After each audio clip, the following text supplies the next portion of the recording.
সালাতে দোয়া কবুল হয়। সালাতে দোয়া কবুলের তিন জায়গা।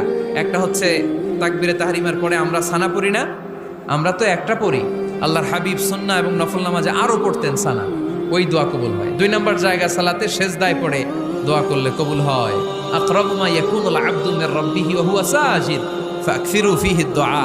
বান্দা যখন সেজদায় লুটিয়ে পড়ে, বান্দা আল্লাহর সবচেয়ে কাছে চলে যায়।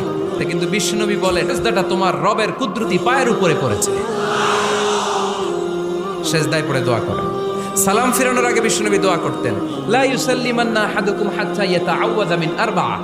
আল্লাহর হাবিব বললেন, চার জিনিস থেকে পানাহ না আছে আমার কোন উম্মত যেন সালাম না ফিরায়। তারা যেন পড়ে, আল্লাহুম্মা ইন্নী আউযু বিকা মিন আযাবিল কবর, আউযু বিকা মিন আযাবি জাহান্নাম, আউযু বিকা মিন ফিতনাতিল মাহইয়া ওয়াল মামাত, আউযু বিকা মিন ফিতনাতিল মাসিহিদ দাজ্জাল। আল্লাহ কবরের আযাব থেকে বাঁচাও, আল্লাহ জাহান্নামের আগুন থেকে বাঁচাও, আল্লাহ জীবন